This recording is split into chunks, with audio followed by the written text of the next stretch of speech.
It's time to have a frank, honest discussion about Dave Aranda and his future as the head coach of the Baylor Bears. It's a topic that I've avoided so far this season because I didn't think it needed addressing. But after 2-2 and running into the same problems again and again and again, as we sit here in year 6 of the Aranda era, I think it's time to talk about it. And I always do this show to be the pulse of the fans. And I am seeing an overwhelming fan acknowledgement, I guess, that it might be time up for Aranda. I've seen it in the comments of a lot of videos over the last 2 weeks. I see it on social media. I hear it from fans all the time. They want Dave Aranda gone. They want Dave Aranda fired. And I think most of you, if you're not on that, certainly have a contingency plan of like, well, if this doesn't happen, this has to be it. I know I do. I have a contingency plan for that. Like if they don't win 9 games this year, I don't think you can run it back. I don't want to run it back. That's me putting it out there right now. If they don't win 9 games, I want Dave Aranda to be fired. Again, like I did in 2023. And that can subject to change in terms of like, they win 9, but they don't fix all the same problems. But to me, I said it before the season was 10, and now I've softened it up to 9. But something's got to change here. Something has to change. And I posed this to the folks on the Big 12 squad, which we did our Sunday show. And I just laid out the resumes of 3 coaches and deciding which ones you would fire and which ones you would keep for another year. The first one I gave was a guy who'd been in 6 seasons in the Big 12. He had a .500 winning percentage. He was 2-2 in bowl games, 0-2 in 0 conference championship appearances, and 0 10-win seasons. That was Coach A. And our panel wanted to fire this guy too. He was fired. It was Neal Brown of West Virginia. And then I gave kind of a blind taste test of the other 2 coaches, basically just looking at their last 4 years. Both of these coaches that I'm about to name had 1 stellar year at their current job. Okay? But in the 4 years since, here's what they're looking at. Coach A, 20-22 overall, a .480 winning percentage, 2-0 in bowl games, 0 9-win seasons, and 0 conference championship appearances. Commit that to memory. .480 winning percentage. Coach number 2, Coach B, 19-23 over that time span, a .450 winning percentage, 0-2 in bowl games, 0 9-win seasons, and 0 conference championship appearances.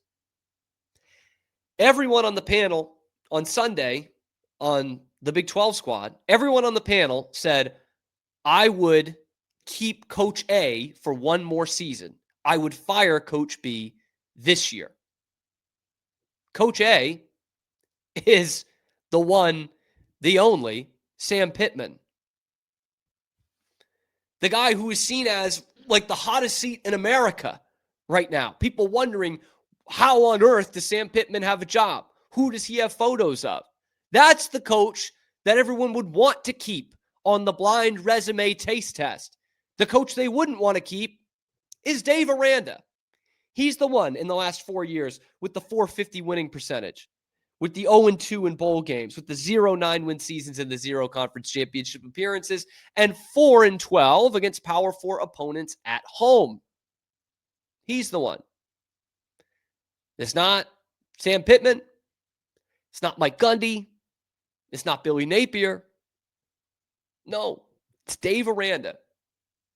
And I already can hear you. I know. We'll present that now. Obviously, the year before we started tracking for the sake of this list is one of the great seasons in Baylor football history. They were 12-2. They won the Big 12. They won the Sugar Bowl. They had 4 or 5 ranked wins that year, and they finished in the top 5 in the final AP poll.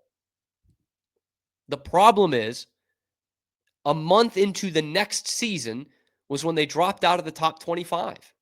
And they have not been in it in the 3 years since. He's a game over 500 in his time here.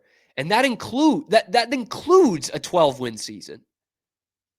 Think about that critically for a second. You can't take it away. It's a great season. And I give Dave a lot of credit for that, even though it was with Matt Rule's players. I give Dave a ton of credit for that 2021 season. But think of the math there. You take out a 12-2 season from a 32-31 overall record. It looks putrid. And I know you can't take it out, but that's 2 winning seasons in 5 years. That shouldn't be good enough. And that's where the question comes in with any college football hot seat, is that you have to ask, can we do better? Can we do better than Dave Aranda as a coach? Can we do better than the results that Dave Aranda has put on the field? In this age of NIL and transfer portal and Baylor not being the size of some of these other NIL powerhouses and not being in one of the conferences of these NIL powerhouses, I think Baylor can do better. Straight up. I think Baylor can do better for 2 reasons. One reason is I've seen Baylor do better. Like, that's the most glaring one. And, you know, a lot of people will say Matt Rule was building something, and I absolutely understand that. But I'm, of course, referring to Art Briles and what he had, the way that he had this football program going on the field, okay? They were one of the best teams in America for the first half of the 2010s decade. They really were. They were a legit powerhouse for a couple of years there. And if what happened didn't happen and he had stayed for another 5 years, Baylor absolutely would have been playing for a national championship at some point. They were that good.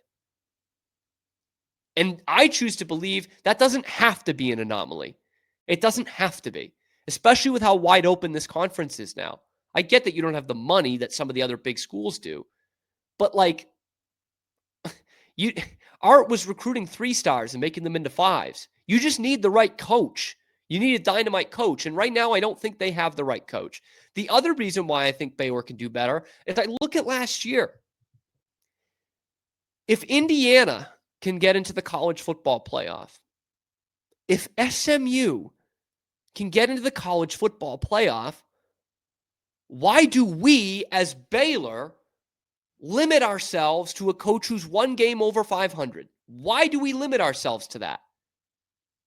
Kurt Cignetti takes Indiana to the playoff. Rhett Lashley with SMU to the ACC championship game and then the college football playoff. Why would we limit ourselves? Are you, by saying that we can't do better than Dave Aranda, are you saying that SMU is a better football program than us? That SMU is built for the long haul more so than Baylor is? That they have more of a championship pedigree than the Baylor Bears do? I'm not buying that. I'm not hearing that. If that makes me a homer, whatever. I choose to live in a world that I believe Baylor is at worst an even job with SMU in terms of where you can take them. I refuse to believe that SMU is a better job. I refuse to believe that it is easier to make the college football playoff at year 1 at Indiana, a school that would sometimes forget they have a football program that hasn't won a conference championship in 60 years. I choose to believe that Baylor should have a better path to the college football playoff than them. Skewer me if you need to. But that's, I think, what it comes down to. Baylor can do better than Dave Aranda. And that hasn't always been the case in Baylor's history. But they can do better. And so if you don't live up to the expectations If that standard is too high for you to win 9 games, I'm not even saying conference championship anymore. I'm not saying college football playoff anymore. If the standard of 9 wins in this Big 12, with all that you have, with a top 10 offensive coordinator, with a top 10 quarterback in America, a top 20 offense, and you have the keys to the defense, if that's too high a standard for you, then yes, Baylor can do better. But let me know what you think in the comment section below. And then like and subscribe. And of course, follow us here on Locked On Baylor every single weekday, completely for free. And if you think Baylor can do better than Dave Aranda, let me know who that is in the comment section below.